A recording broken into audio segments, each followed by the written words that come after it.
Hey, Dylan.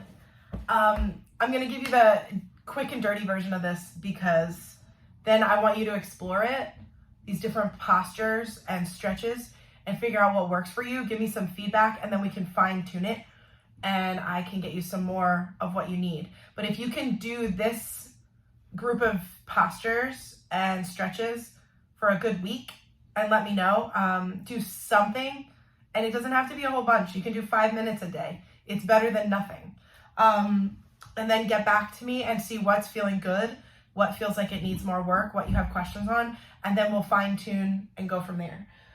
You'll need like a towel. This is like a thin towel, and I rolled it lengthwise, so it's not very fat. It's like skinny.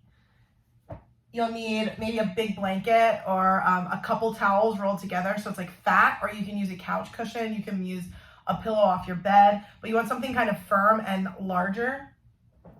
And if you have access to yoga blocks or workout blocks, Five Below has them, but ideally you want two. You can use books, you can use rolled up towels, whatever you need. So those are kind of your supplies, but you can do this at home or at the gym.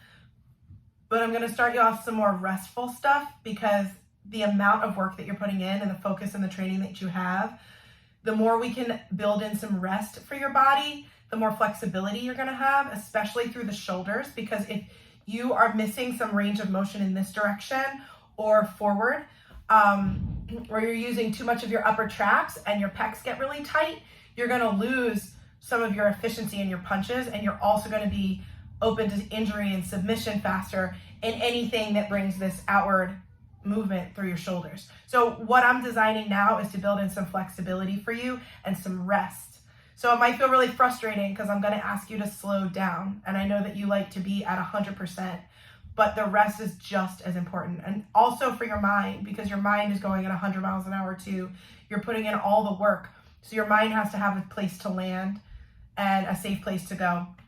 And then that way you're going to increase your focus, increase your efficiency, increase your flexibility, and ultimately that feeds into just better training all around. I'm seeing great results with the fighters that I'm training, and they've been helping me develop this stuff. So I feel really good about it, and I'd love to hear your feedback.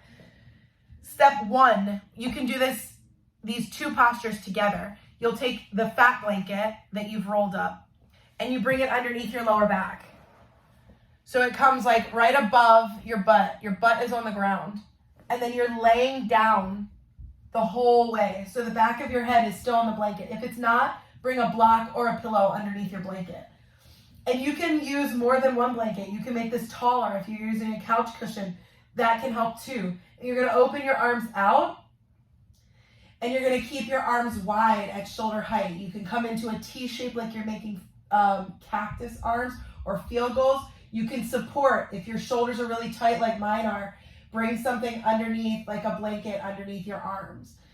You'll have to experiment with this. The second part of this is bringing the soles of your feet together, and your knees are wide. So you're stretching through the inner hip creases. Really important to have this flexibility for kicks, for both the efficiency and safety. You can bring the blocks or blankets underneath your knees and thighs to keep yourself supported so you don't get too tender, and you just hang out here. And you settle into your breathing. So take a few minutes, take all these props and get yourself propped up where you feel comfortable, and then give yourself set a timer for at least like 1 minute that you can stay there and just rest and breathe. And notice what happens through the center of your chest, through your pecs. Notice what happens through the collarbones, the tops of your shoulders. Soften through the jaw, soften through the elbows, wrists, and fingers. Notice the hips, hip creases, lower back, let go. Find places where you can relax.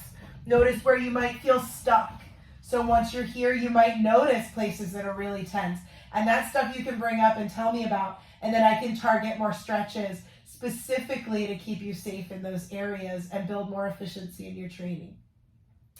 So just stay in this posture and allow the body to relax. I highly recommend that before or after training. Maybe both. You wake up in the morning and you go to bed doing both of these things, and just stay with it. It's really important to get this rest in.